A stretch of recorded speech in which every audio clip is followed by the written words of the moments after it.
Lemuria and Atlantis. Right. More often. And you've been saying for quite some years, like it's a return to paradise.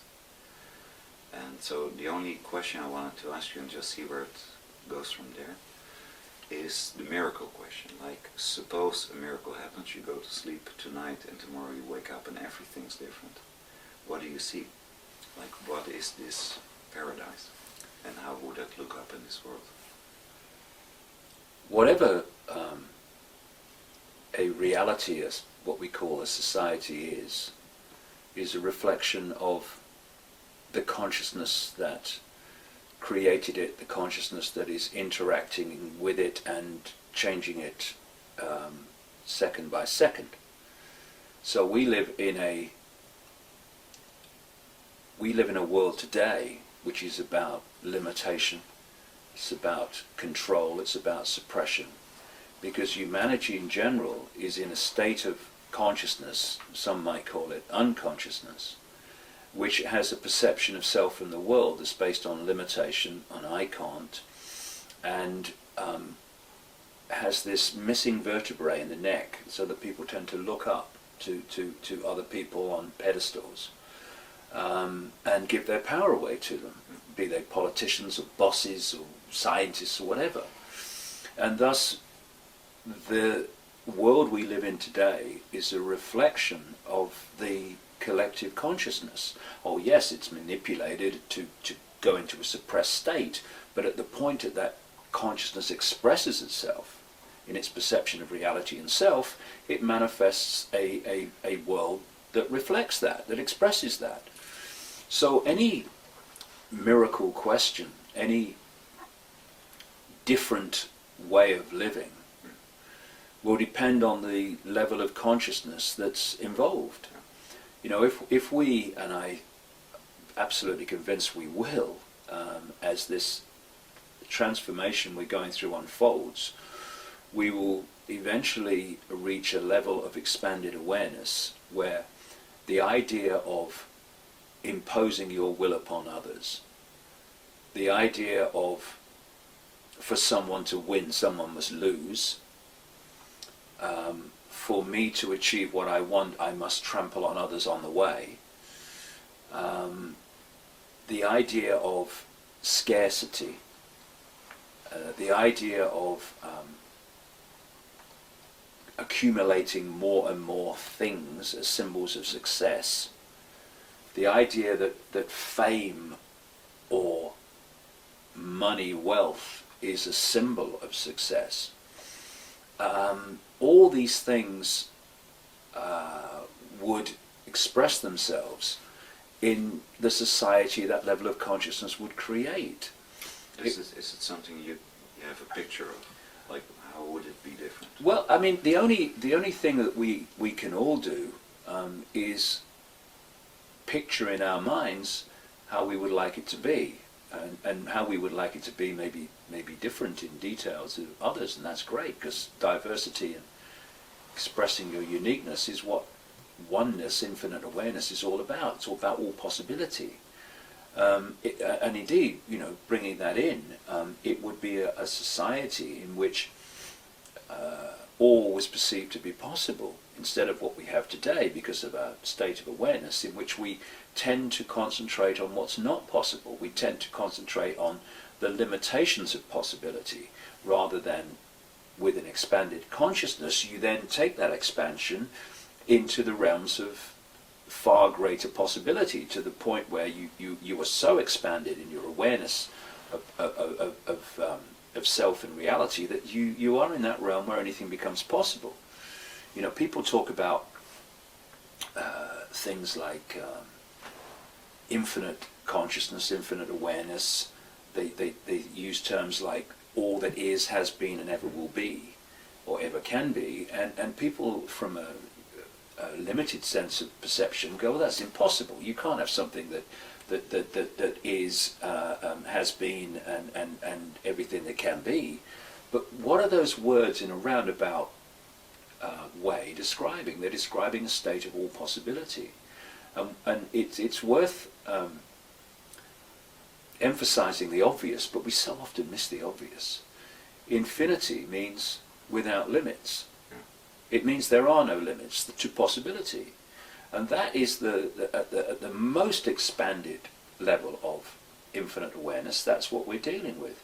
And the closer we get to that, as we expand out of limitation, or sense of limitation, which becomes experience limitation, then the more possibilities are available to us, because we're opening to that level that sees the possibilities. And so in the society that I would envisage liking to experience is one in which we came into this world when we choose, when we left this world when we choose. Not because some disease has taken us over and said, you're out of here now. On a deeper level, we might even have chose that, who knows. But I mean, consciously, okay, I'm off now. And it's like, it's not, oh, he's going to die, oh, what's going to happen, I must call a doctor. No, it's like, I choose to go. Because once you start to expand consciousness to the level I'm talking about, then the limitations of this world of density also start to fall. Because as you expand consciousness, everything vibrates quicker, and things are not as dense and therefore apparently limited as they were before. So I would envisage a world in which even the body was nothing like as dense as it is now, which means you can do so much more with it, where instead of... I remember this experience when I took for the one and only time a psychoactive drug, actually 1.5 times, called ayahuasca in 2003. And this voice spoke to me in this altered state of consciousness for about 5 hours about the nature of reality. And one of the things it said was, talking about the infinity of everything and us and the illusion of apartness, it said, why do you fly in aeroplanes when you are point A and you are point B and you're everything in between? Why do you fly through yourself? All right, and it's kind of like, well, what? But actually, that's what I'm talking about. So things like Beam Me Up Scotty, which are perceived to be some kind of technological thing, and I'm not saying it's not possible technologically, it is, but I see the society is so expanded in its awareness of possibility, it goes beyond that, and basically what it thinks, or where it thinks to be, it manifests. It can move from here, it can move to there, just purely through its own, not even mental state, but its own consciousness. Because once you realize that this world of apparent apartness, this apparent limitation is illusory, and that when you see it from the level that you can see it from a higher point of perception, then you wouldn't see apparently empty space between this wall and the carpet and you and me. You'd see vibrating energy. It's one field, and in so many ways it's like an ocean, and then you see the white caps on the waves of the ocean. It's different to the rest of the ocean. It looks different, but it's still the same ocean.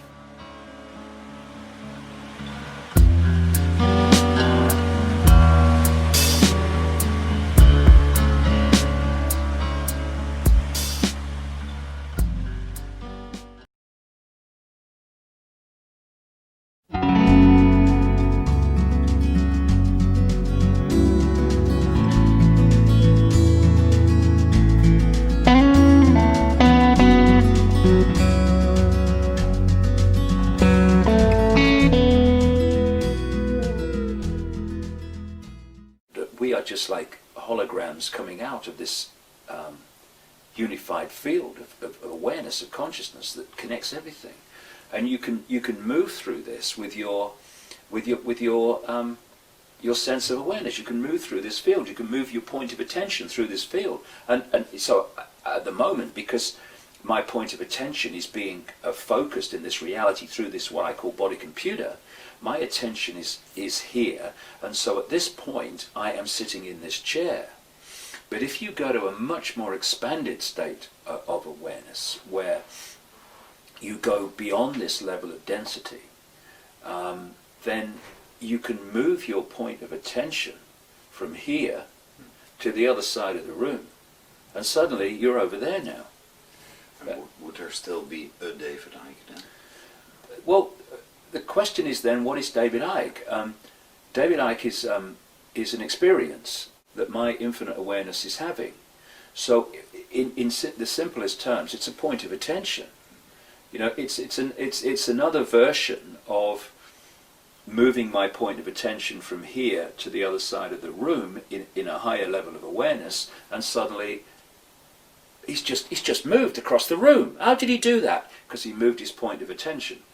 And when I came into this reality, just like you and everybody else, my point of attention in my experience became, I am David Icke, born in Leicester in 1952, and you go through his story of that life, and you identify with his story.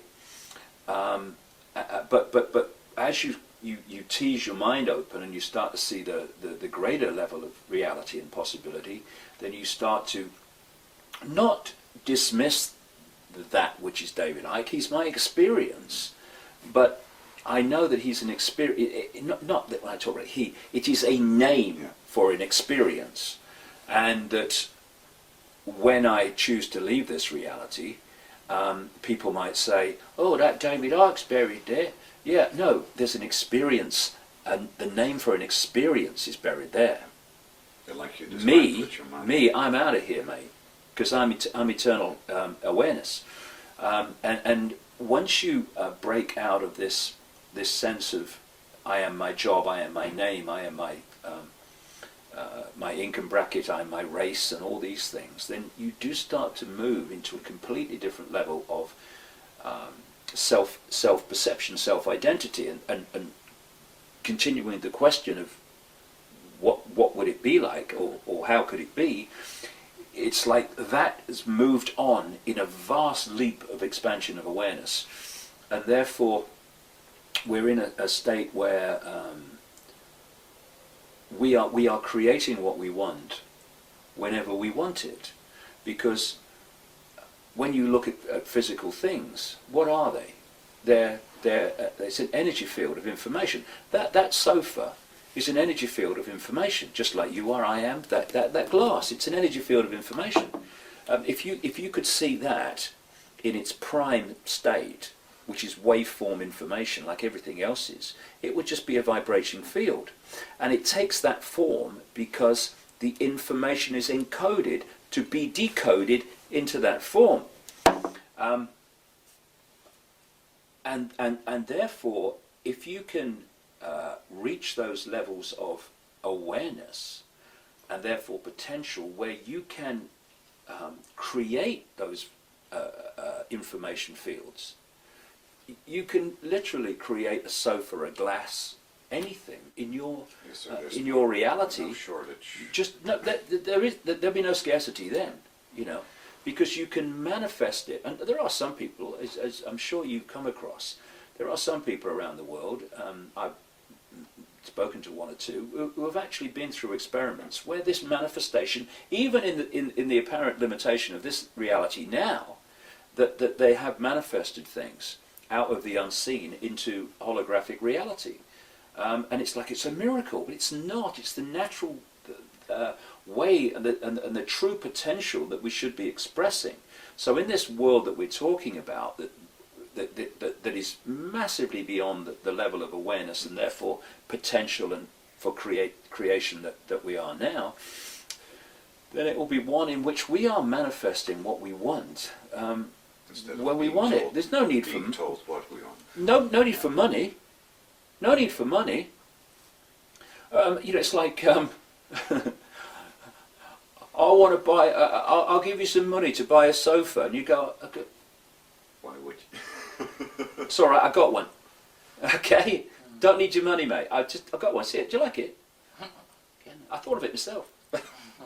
And I know that people coming from this world that we live in now, they'll go, that's ridiculous, that's impossible. It's not. It's the way things were meant to be. It's not that we've not grown into that level of awareness. It's that we've come down from that level of awareness and into a sense of I can't. And the world that I'm looking at, from the question you asked, is one in which all this becomes possible. There's no need to fight someone to get what you want. You can manifest it. Therefore, without scarcity, there's not battles over have-nots and haves. There's not people that dominate others because they've hoarded all the money. It's a completely different world. Can you elaborate on, like the sofa example, like how would things be different? Well, at the moment we live in a world which is basically system generated, where the system decides what we can do and we can't do overwhelmingly. It's trying to do it more intensely all the time. And therefore the people, if you like, are pawns of the system. That they are the manifestation, in terms of the way they live their life, of the way the system has structured this reality, so that people have to be pawns in that structure. The world that I'm looking at, it's a reverse of that. The way society is, or what we call society, is generated not from society to the people, but from individual creativity to the collective.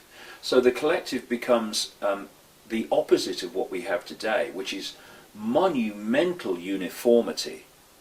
And we live in a world where uniformity has always become it's almost become something you give someone a medal for. Yeah, you're just like all the rest of us. Well, what a bore. Yeah. You know what I mean? So once we start to access this level of expansion, which leads to a level of self-creation that we couldn't even dream about at the moment, then everybody's expressing their diversity, their uniqueness in what they create, and collectively the society becomes just an infinite explosion of variety, of diversity, of creativity, of imagination made manifest. Because, I've seen over the years where when you're talking about everything being one, and we're all the same one consciousness and oneness, they go, well, that means everybody must be the same then. Just everyone looks the same. No, that's not what oneness means. Oneness is all possibility. So the more we express uniqueness, the more we express diversity of creativity, of perception, of view, the more we are celebrating all possibility. It's when you come out of that perception of all being one that you move into these bubbles of perception where people do then start to look and behave the same and act the same, because they're in the same bubble of limitation. Therefore, the potential for diversity gets smaller the more your sense of limitation contracts. As you come out of it, whoa, then you the opposite of that. So the world I'm looking at is one of incredible diversity, where every day you're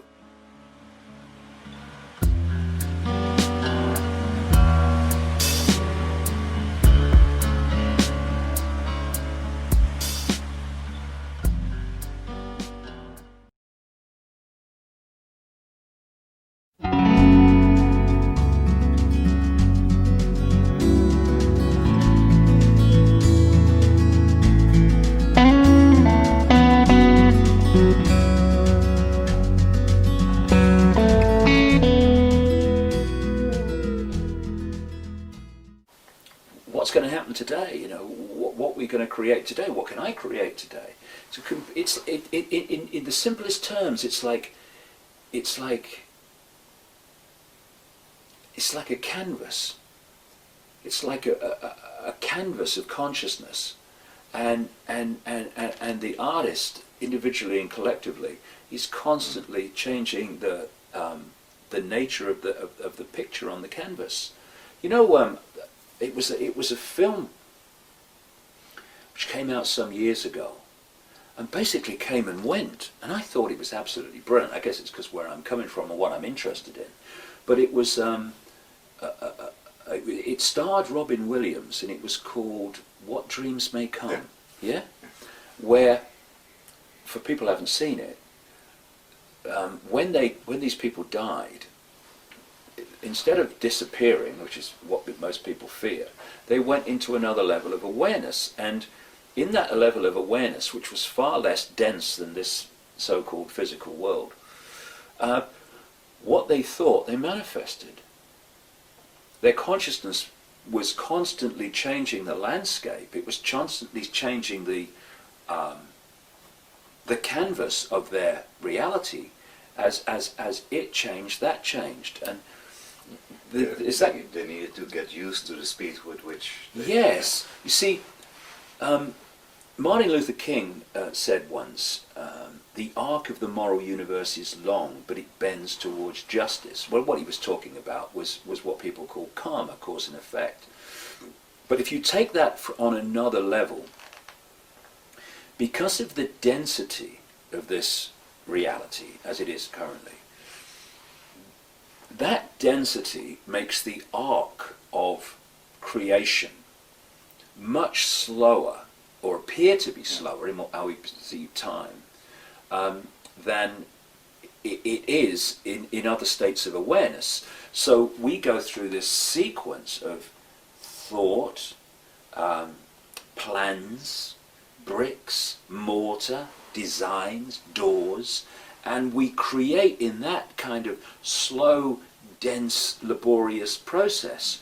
But when you go outside of that sense of limitation into therefore vibrational states that are much less dense, therefore treacle-like and slow in the way they unfold, you don't create the house brick by brick or door by door.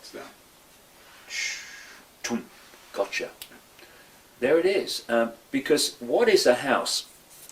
Same as the glass. It's an information field, which we put together very slowly because that's the nature of this density. But actually it's an information field. And if you can manifest through the power of your consciousness that information field in totality, then you are able to create it as a whole. And then you go into the house and you think, I don't like those doors. Okay, yes, like those. And it's a completely different level of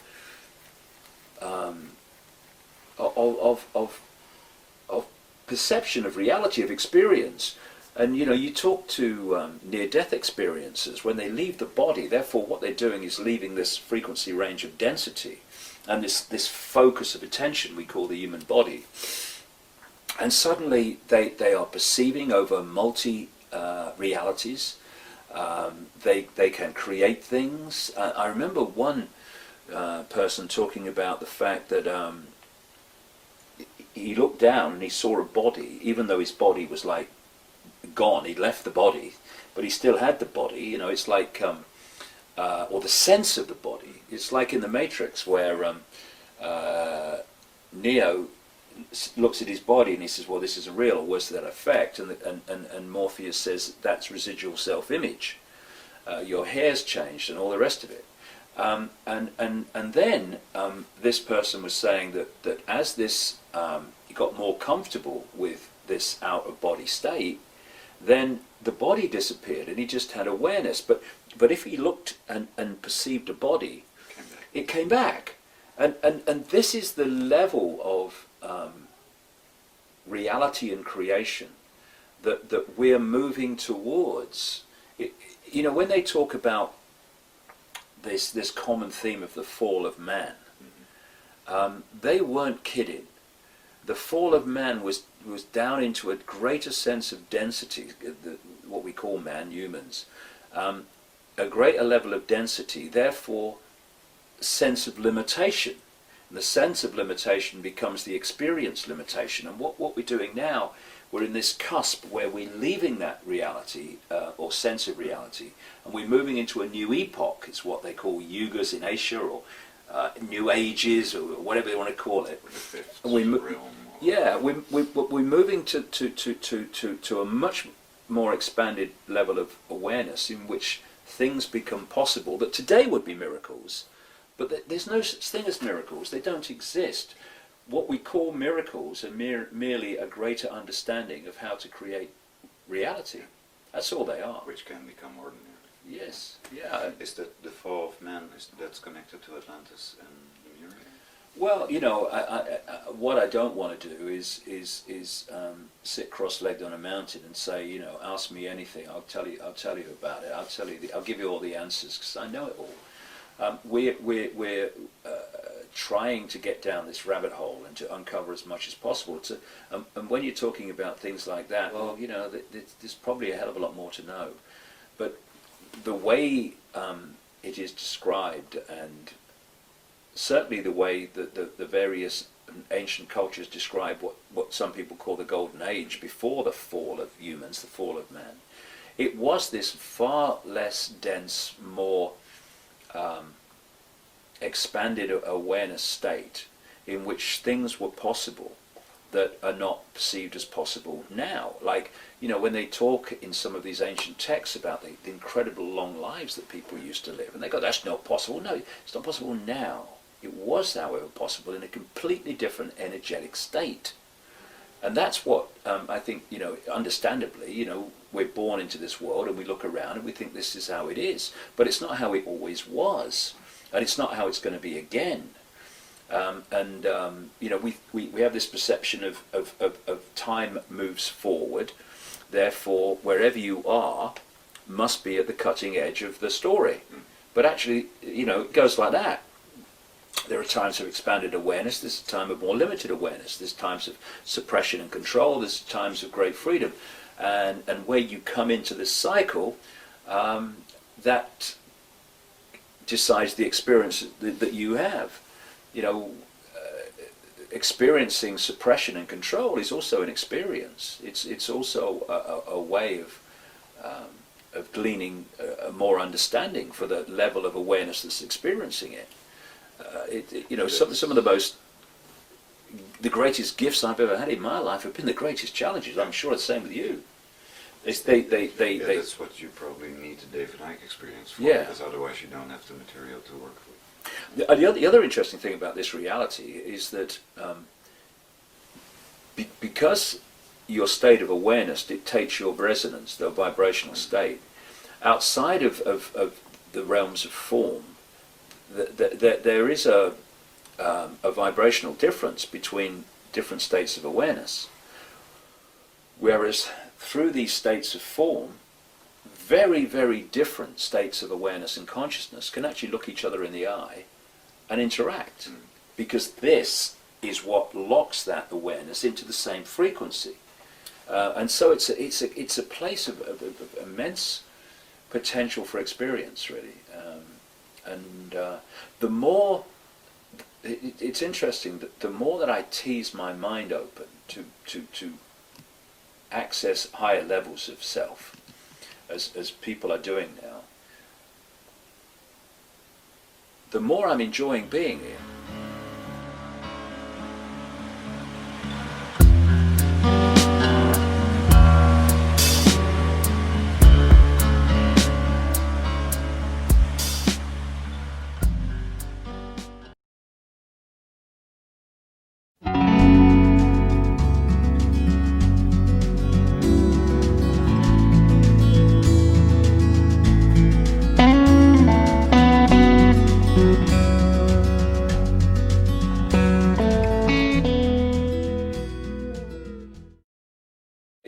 You know, you'd think, oh God, I can see what it's like out of this body. I want to get out of here. I don't. I'm enjoying it more now than when I was earlier in my life. Looked around and it was.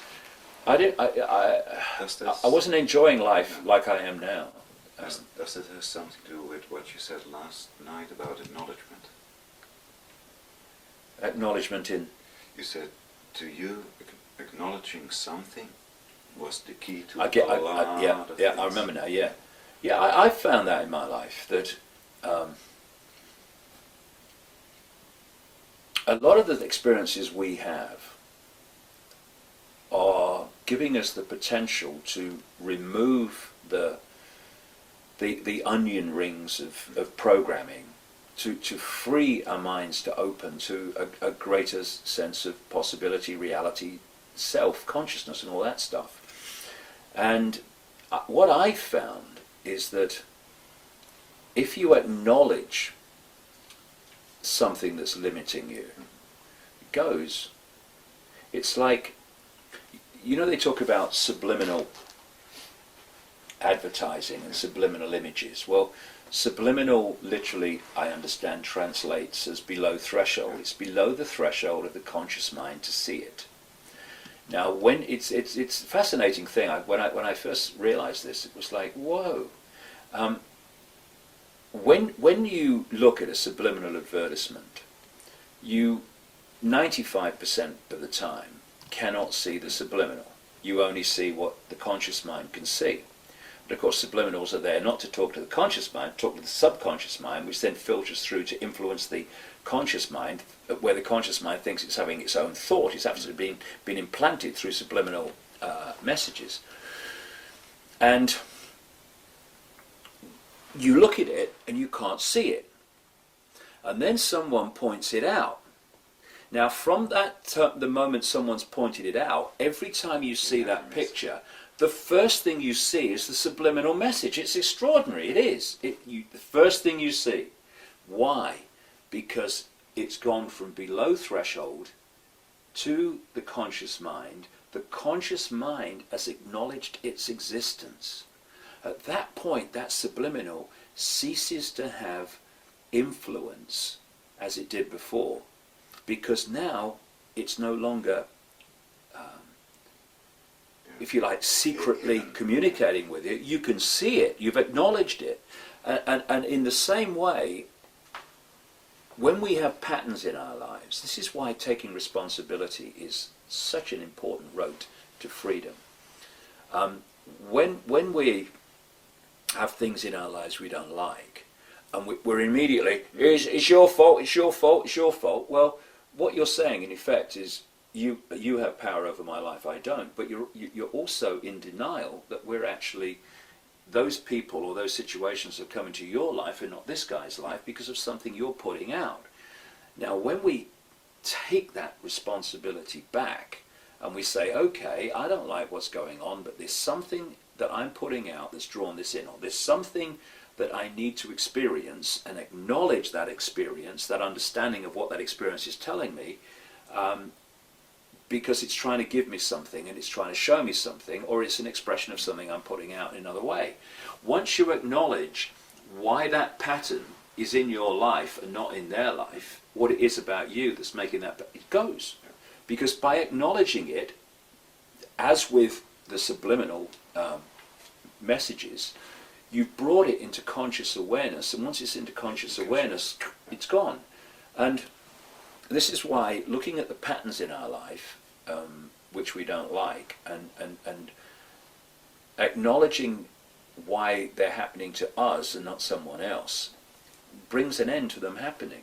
Because while we're pointing out there, it's your fault, your fault, your fault, what is happening is we're not acknowledging why this is happening to us and not someone else. So what happens? It keeps happening, because that attachment, that connection has not been broken by acknowledging why it's you and not someone else. It's about, taking responsibility for our lives is absolutely prerequisite to taking control of our lives. Do you remember that in 2004 I sent you an article about subliminals on the Dutch television? The one in the Disney and in the... Right. Yeah. Yeah. I used your sex picture. That's flowers. right. Yeah. That's right.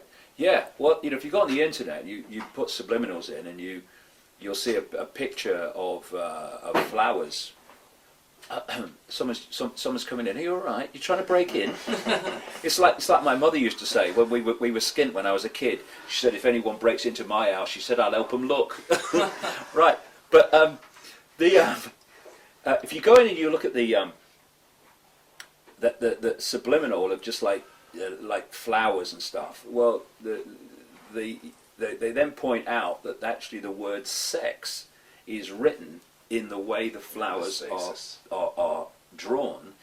The space between them makes the word sex. Now, people look at that and it's like, I can't see a subliminal, no, just flowers, plants.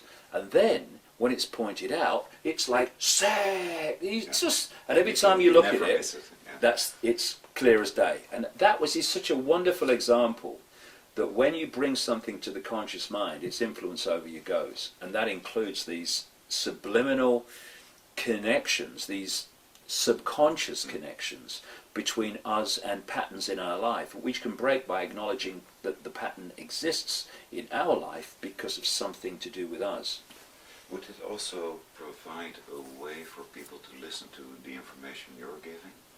That one of the, what I can see automatic responses from hearing what you have to say is pointing again, like it's them that's doing it to us, without looking like what's keeping me in the experience of being controlled, being limited.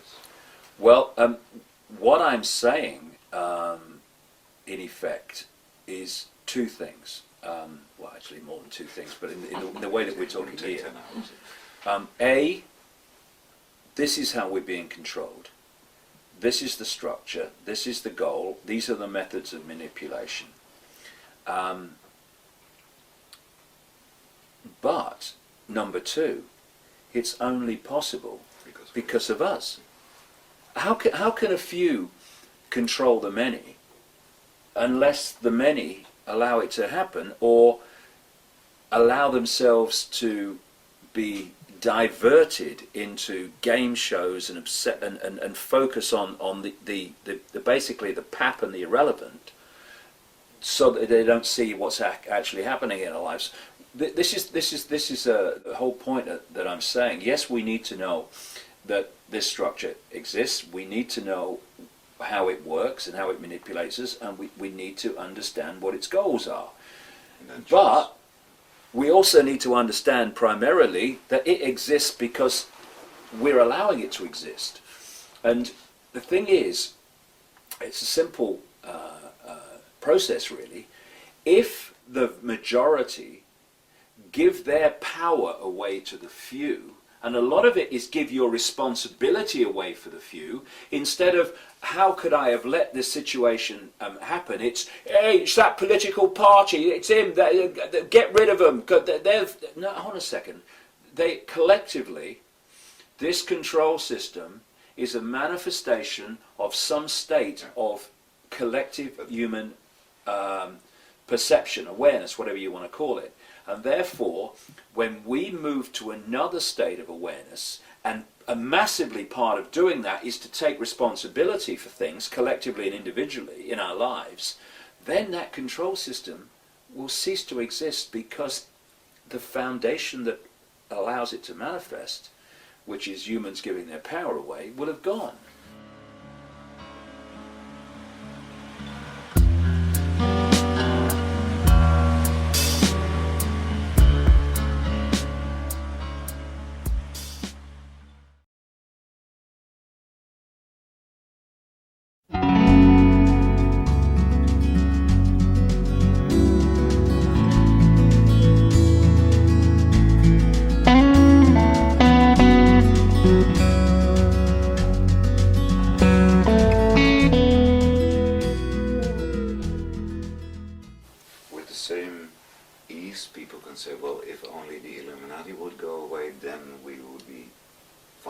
But they can't go away unless we change. That's the whole point. Maybe they just play a very good role in the point of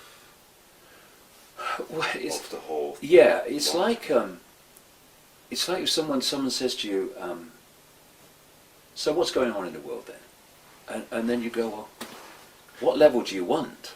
On one level, there's banking scams and political scams, but as you go through the frequencies, or as you go down the rabbit hole, whatever analogy you want to talk about, then the same thing starts to take on a different form. And at the level you're talking about now,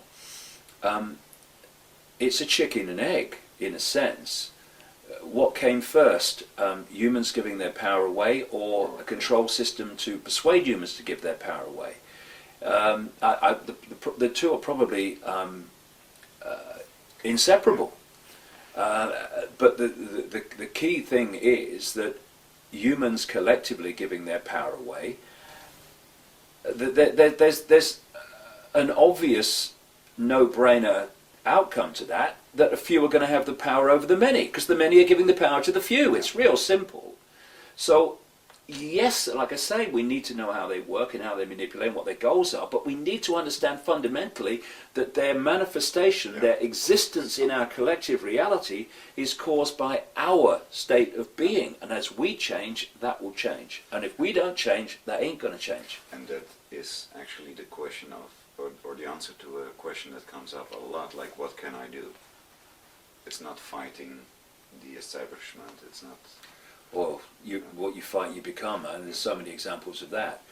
Well, what can we do at the level you're talking about now? Change yourself, you change your life. If enough of us change, we change the world. Simple as that. So again, and that's great news, because the answers are not out there in some way that we cannot control or cannot influence. The answers are here. Why? Because the world's in here, individually and collectively. And so we have to change, and then the world that we manifest from that changed state of being will have to change, because we are the world and the world is us. And this is the real level where things can fundamentally change very quickly. Because if we continue to overwhelmingly, even that which is exposing there's a conspiracy going on, if it stays at that level of banking scams and engineered wars and terrorist events, and it's their fault and it's their fault and we must fight them and we must fight this, and then it's got boom, ba-dum, ba-dum, ba-dum, ba-dum. And when you operate at that level, and it's good in one sense, we need to know these things that are going on, but when you operate at that sense, at that level, what do those people do? They go, I can't see a way out of this. I can't see an answer. What can we do?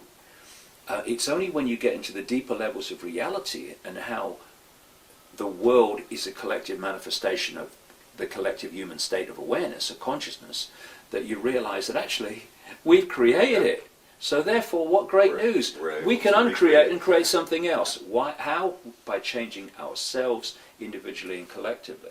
If you want a world of peace, be peaceful. If you want a world of kindness, be kind. And you know, what would happen if vast numbers of people decided to be kind? What would happen if vast numbers of people decided to be peaceful? What would happen if vast numbers of people decided that they were going to make their decisions minute by minute, day by day, on what they knew to be right and fair and just, rather than what they thought was right for them in the moment, which turns out longer term isn't right for them at all? What would happen? Then the world would manifest that. Like it would change. John Lennon said, what if there was a war and nobody went? There'd be no war, exactly, you know, and, you know, I'm fighting to stop wars. Well, take your bloody uniform off then and put that sodding gun down. Yeah, you've made a start. So it is, but it's like, and I do understand it to an extent, people get comfort in a funny sort of way in convincing themselves that an outside force or an outside person is responsible for their lives. They're trying to. Yeah.